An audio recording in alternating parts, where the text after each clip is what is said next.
50,000 people used to live here. Now it's a ghost town. Call of Duty existe desde 2003, quando o primeiro jogo lançou para PC e depois teve uma versão para console em 2004. A franquia se baseava inicialmente na Segunda Guerra Mundial, até mudar o foco para Guerra Futurista, Guerra Fria e Guerra Merda. Call of Duty ainda vende muito bem, sem dúvida, mas a maioria das pessoas vão concordar que o pico da série foi de 2007 a 2011, onde o jogo mais icônico foi Modern Warfare 1. Depois do lançamento do terceiro jogo da série, a franquia começou a receber um pouco de feedback negativo. Não porque os jogos eram ruins, mas porque eles não tinham personalidade. Era basicamente um jogo de tiro de Segunda Guerra e nada demais. E com isso, Call of Duty 4 precisava ser diferente. E sabendo que o jogo anterior se passava em 1944, o que a Activision fez?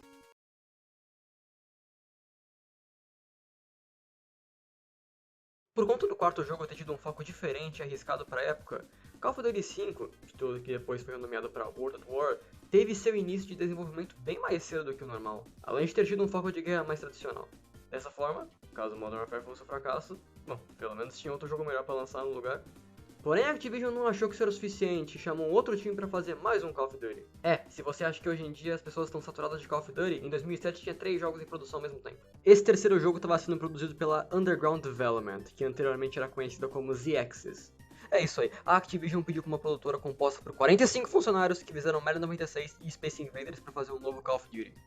Claro, faz todo sentido. Sempre quando eu pesquiso Madden 96 aparece Call of Duty, eu odeio isso. Agora, eu sei que tem alguém falando, mas Marote, se a Activision pediu para esse estúdio fazer um novo Call of Duty, é porque a Activision viu o potencial neles. Só porque esse estúdio teve um passado ruim, não significa que eles fariam um jogo ruim.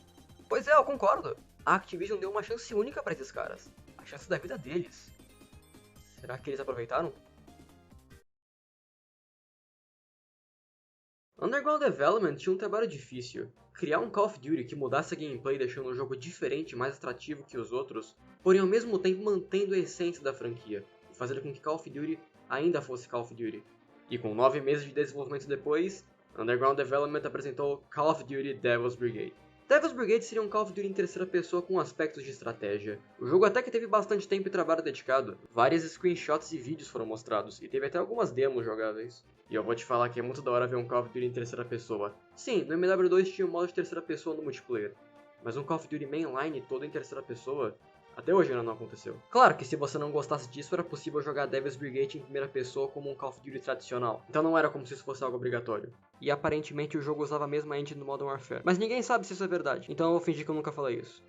Devil's Brigade se passaria na Itália no final da Segunda Guerra, e o jogador controlaria o líder de um pelotão. Interessante falar do jogo que se passa na Itália, visto que até o momento não existe nenhum Call of Duty com foco principal lá.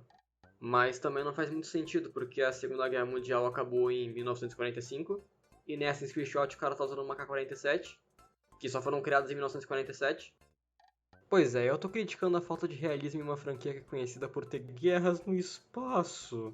Como eu disse antes, o jogador seria líder de um pelotão e controlaria as tropas usando o D-pad, dando assim funções para elas, e essas funções seriam Assault, que é basicamente atacar, Hold the Line, que se traduz para ficar em linha, que é quando uma linha de soldados permanece firme em uma posição de combate, Form Up, que é a formação, onde os soldados se movem juntos para criar um grupo de combate organizado, e Barrage, que é a artilharia pesada, que serve para atacar uma área tanto de forma ofensiva quanto defensiva.